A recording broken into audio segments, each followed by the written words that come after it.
थांबा मित्रांनो, पुरुषोत्तम मास आता चालू झालेला आहे.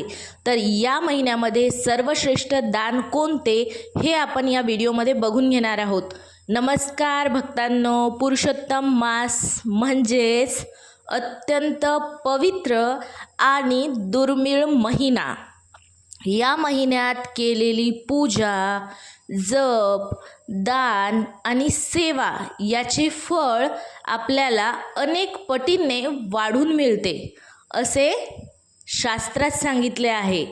पण या महिन्यात कोणते दान सर्वात श्रेष्ठ मानले जाते किंवा कोणते दान केल्याने पाप नष्ट होतात आणि भगवान विष्णू प्रसन्न होतात ते आपण बघणार आहोत आजच्या या व्हिडिओमध्ये. तर पूर्ण व्हिडिओ बघितल्याशिवाय कुठेही जाऊ नका. आपण पुरुषोत्तम मासातील सर्वश्रेष्ठ दान, त्यामागील धार्मिक महत्त्व आणि दान करताना पाळायचे नियम जाणून घेणार आहोत.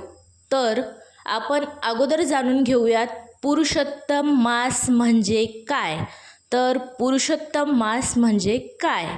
पुरुषोत्तम मासाला अधिक मास असेही म्हणतात. साधारणपणे प्रत्येक 3 वर्षांनी हा महिना येतो. या महिना भगवान श्री विष्णूंना समर्पित आहे. इतर महिन्यांपेक्षा या महिन्यात केलेले पुण्यकर्म 1000 पट फळ देतात असेही पुराणामध्ये वर्णन आहे. या महिन्यात लोक सर्वात जास्त करतात ते म्हणजे जप, तप, व्रत, पारायण, दान धर्म, अन्नदान, गायीची सेवा, ब्राह्मण सेवा असे अनेक धार्मिक कार्य करतात. तर हे धार्मिक कार्य केल्याने आपल्याला अनेक पटीने जास्त फळ प्राप्त होते आणि आपले जे काही पाप आहेत ते नष्ट होतात. तर आपण दुसरा विषय म्हणजे जाणून घेऊयात पुरुषोत्तम मासात दान का करावे. तर तुम्हाला माहिती आहे का पुरुषोत्तम मासामध्ये दान का करावे? शास्त्रानुसार दानामुळे पापाचा नाश होतो आणि घरात सुख समृद्धी येते, आर्थिक संकट दूर होते, पूर्वजांचे आशीर्वाद मिळतात, भगवान विष्णू प्रसन्न होतात. दान हे केवळ वस्तू देणे नसून स्वतःच्या कमाईतील काही भाग गरजूंसाठी अर्पण करणे ही खरी दानाची भावना आहे. आता पुरुषोत्तम मासातील सर्वश्रेष्ठ दाने. आता आपण जाणून घेणार आहोत पुरुषोत्तम मासात सर्वश्रेष्ठ दान कोणतं? अन्नदान. सर्वात मोठे दान शास्त्रात सांगितले आहे. अन्नदान हे महादान आहे. भुकेल्या व्यक्तीला अन्न देणे म्हणजेच थेट नारायणाची सेवा करणे. काय दान करू शकता? तर आपण बघूयात आता आपण काय दान करू शकतो. गरिबांना जेवण म्हणजेच फळे, अजून धान्य, तांदूळ, गहू, डाळ किंवा मग खिचडीचा प्रसाद, अन्नदानाचे फळ. आता आपण बघणार आहोत आपण अन्नदान केल्याने आपल्याला त्याचे काय फळ मिळतात. तर घरात अन्नाची कमतरता राहत नाही. घरात भरभरून अन्नपूर्णा वास करते. लक्ष्मी कृपा वाढते. पितृदोष कमी होतो. लक्ष्मी मातेचा आशीर्वाद आपल्यावर नेहमी राहतो आणि आपल्या पितरांचाही आशीर्वाद आपल्यावर नेहमी राहतो. जलदान. आता उन्हाळा असो किंवा कोणताही काळ, तहानलेल्या व्यक्तीला पाणी देणे खूप पुण्यकारक मानले जाते. हे तर आपल्या सर्वांनाच माहिती आहे. तरीही याचं फळ आपल्याला खूप जास्त पटीने मिळते. आता काय करू शकता? पानपोई लावणे, प्रवाशांना पाणी देणे, मंदिरात पाण्याची व्यवस्था करणे याचं फळ आपल्याला नक्की मिळतं.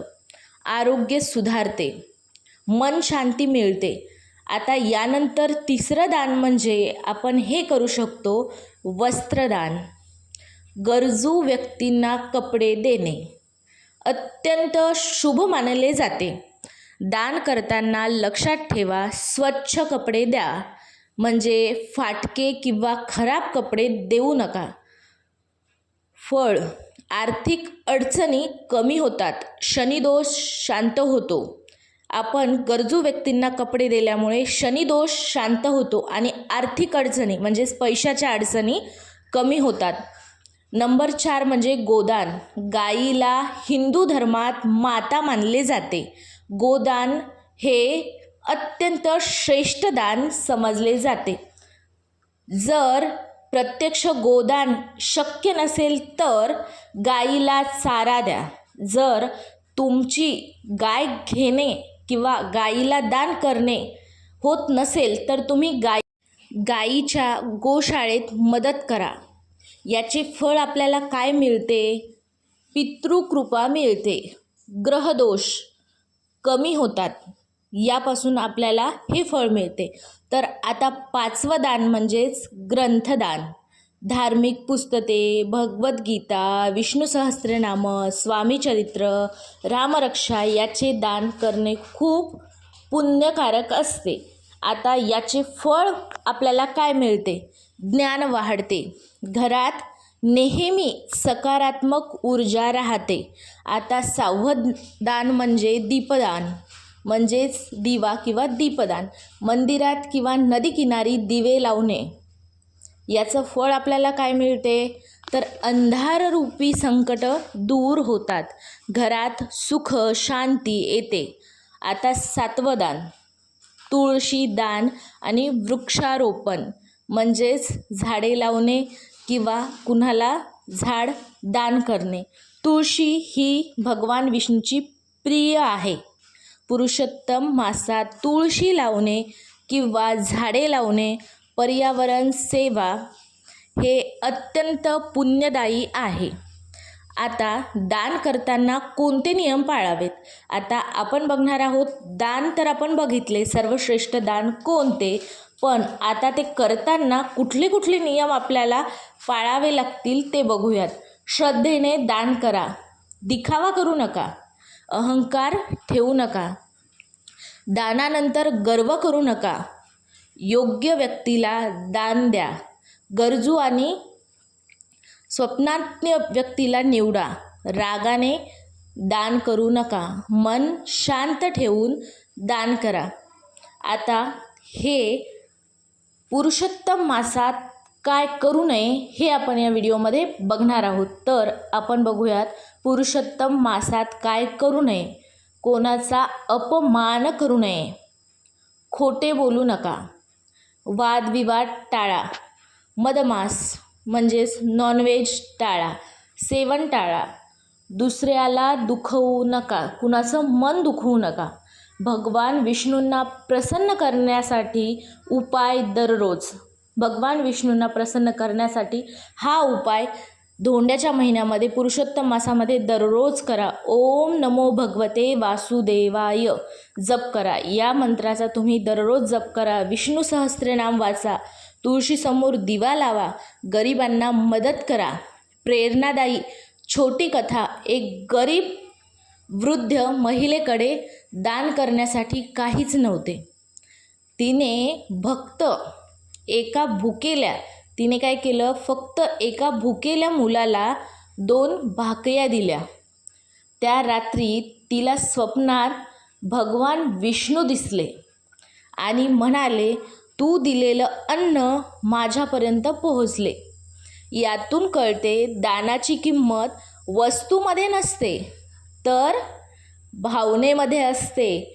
या कहाणीचा निष्कर्ष एवढाच की पुरुषोत्तम मास हा जीवन बदलणारा महिना मानला जातो. या महिन्यामध्ये तुम्ही जेवढं होईल किंवा जेवढा जास्त होईल तेवढं केलेलं दान किंवा जप आणि सेवा आपल्याला आध्यात्मिक शक्ती देतात. आता सर्वात मोठे